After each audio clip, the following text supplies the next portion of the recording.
What's up, everybody? Stephanize TV checking in. We back today on an episode about all the world events going on that a lot of people aren't familiar with all the natural disasters that's destroying the whole world right now as we speak.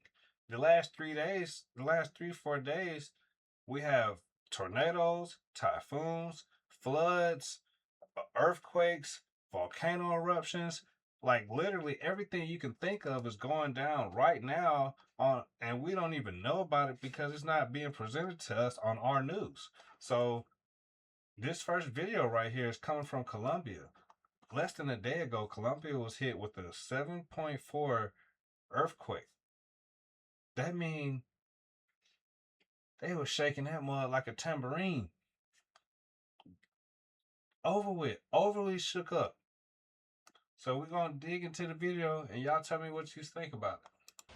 Today, new video showing the horrifying moment a 7.4 magnitude earthquake rocked parts of Colombia. Urgent rescues underway. The quake hitting early this morning, about 250 miles west of Bogota, in the community of San Jose del Palmar, leaving unbelievable damage in its wake. In Pereira, almost an entire building collapsing. And inside this man's home, complete destruction. The walls torn onto the floor. Parts of a hospital clinic collapsing too. And the towers of this cathedral, the largest in Colombia, knocked right over. Urgent rescue operations underway in cities like Cali, one of the hardest hit areas. Over 20 buildings collapsed there, people trapped under the rubble. Back in Pereira, rescue teams digging through that rubble for survivors, as many brace for possible aftershocks. When you have structures that are as badly damaged as some of them seem to be, aftershocks are obviously going to be a concern. They could be big enough to cause damage, and especially if you have weakened structures. So this is what's going on in Colombia as we speak. Earthquakes shaking these people up, destroying these people's living situations, kids going to school, all type of things, and we're not even covering one bit about this on our news. Come on now, we're supposed to be able to help everybody. Are we doing that? Right now, next. Before I let this video go in, this is 1 day ago showing you how China was flooded and hit with a tornado. What's going on out here? All these different natural disasters, it just makes you wonder about the direction that this world is going as a collective. We got to think about the mindset and how we're going to fix the earth, because we're stripping the earth of the water, the trees. Then you go back and these people are digging up all these low wells or whatever they're digging. Then it's like, what they gonna do with it? They do nothing. Just leave it there for nobody to be left accountable for it, and it's just destroying the earth on a daily basis. To me, I feel like the earth is tired and she's fighting back.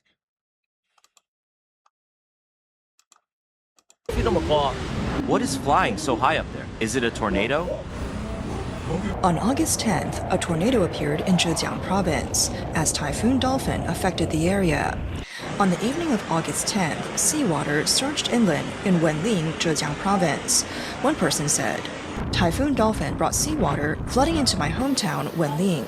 Shitong was hit by seawater intrusion. A tornado struck Songmen, and the entire city turned into a flooded area." Chinese media reported that Wenling, Zhejiang province, experienced a major storm surge, with seawater flooding along the coast of Shitong town, and dangerous conditions caused by massive waves hitting coastal barriers from August 7th to 10th. On the afternoon of August 10th, a localized tornado struck Songmen town, damaging multiple homes, crushing vehicles, and breaking roadside trees. Locals said that the typhoon was extremely powerful. One person commented, "This is the first time I've ever felt this scared." On August 9th, Wenzhou, Zhejiang Province, was hit by strong winds and heavy rain. The vessel Mingzhu No. 7, which was docked on the Ojiang River in Wenzhou, sank. On the evening of August 9th, after the typhoon made landfall, the underground parking garage at a residential community in Taizhou was flooded. Several districts in Taizhou were also inundated. In Taizhou, a person posted a video saying that heavy rainfall brought by the typhoon caused severe urban flooding. Large areas of roads and greenery were submerged, with only the tops of traffic lights visible above the water. A person filming said, "The water is even higher this time. The first floor is almost completely flooded." In Yueqing, Wenzhou, the typhoon was strong enough to knock people down. Heavy rain and powerful winds reduced visibility to almost zero, and even electric scooters became difficult to control.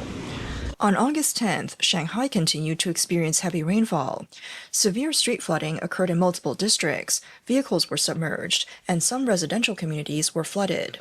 At the Xujiahui station in Shanghai, rainfall began at 12 a.m. on August 9th and continued for 40 hours until 4 p.m. on August 10th. 40 hours of rain. What is China got going on for them to have 40 hours of rain? Is crazy. That's literally, you can get on a little boat. You can ride a boat down there. That's probably what they was doing. 40 hours of rain? That's a long time. Reaching the highest level recorded in the station's history. The rainfall also caused water levels in the Suzhou Creek to rise. Some Shanghai residents said the water had nearly reached the top of the riverbanks. At the same time, the water level of the Huangpu River approached the 4.8-meter warning level, making it higher than or nearly equal to the level of Suzhou Creek. As a result, water from Suzhou Creek could not drain into the Huangpu River. At noon on August 10th, Shanghai Chengtou Water Services activated all emergency pumping stations at the outlets of Suzhou Creek. More than 10 portable high-capacity drainage pumps that had been prepared in advance were used to pump water from Suzhou Creek into the Huangpu River. This was the first time in Shanghai's history that such a powerful measure had been used to reduce pressure on Suzhou Creek.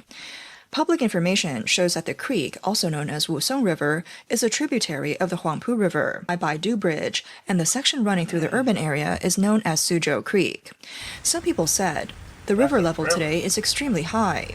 Because the Huangpu River is even higher, Suzhou Creek can no longer drain on its own. Extra pumping power is needed. If the gates at the mouth of Suzhou Creek were completely opened, the water would not flow out. Instead, water from the Huangpu River would flow back into the creek, increasing the risk of flooding. On the evening of August 9th, Typhoon Dolphin made landfall in Zhejiang Province. Multiple cities were hit by torrential rain and turned into flooded areas. At the same time, several reservoirs released water through their gates, worsening the flooding. Large numbers of homes, vehicles, and crops were damaged, creating heavy losses. Videos showed flooding along the Nanxi River in Yongjia County, Wenzhou. A flash flood also struck Anji County in Huzhou, Zhejiang Province, as powerful torrents rushed down from the mountains. A witness who filmed the scene said mountains in Anji have turned into a lake. The waves are incredibly strong. At around 4 p.m. on August 9th, water in the Huangnikan section of Fenghua Ningbo surged rapidly.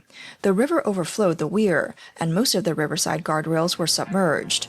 Locals said that the rain itself wasn't heavy, and the large amount of volume came from the releases from the Hengshan Reservoir. Chen from Wenling told the media, "The rain was extremely heavy. Water from the mountains also came down, and the rivers could not drain fast enough. After being flooded overnight, our garage was underwater. The water was above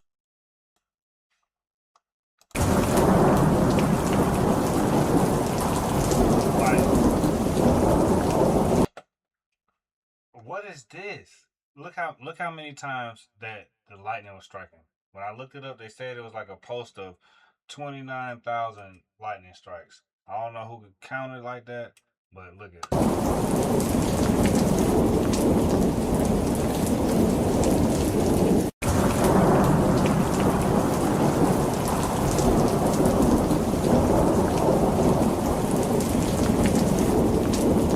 That's going crazy. Now we're about to go to the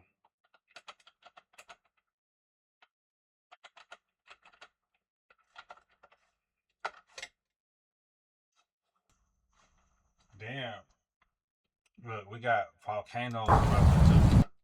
Volcanoes going crazy.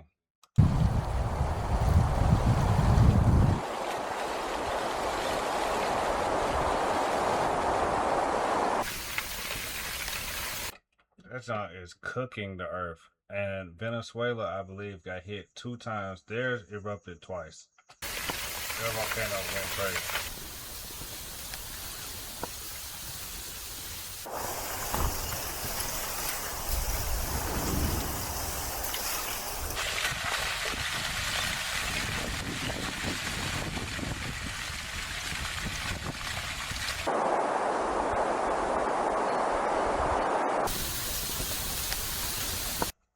As y'all can see, that's going crazy right now.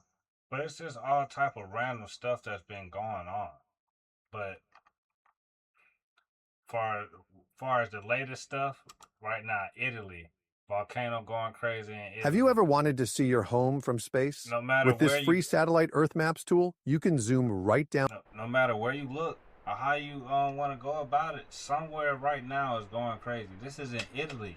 Italy got their live feed of the volcano erupting right now as we speak. Or as I speak to y'all. 76 people are sitting here watching this. Sicily, Italy in 4K. Like, but we over here with our feet up. Don't know what's going on over there. It's crazy to me. But I don't know what we can do. Is just try to stay updated, stay posted, and try to keep this in the algorithm, let everybody know what's going on. But other than that, we're really stuck because I feel like I'm a little news anchor for just so many people. But hey, at the end of the day, we just gotta pray for our people and come together and try to do what we can for we can be together at the collective. But Stephanize TV, appreciate everybody watching. We out. Peace.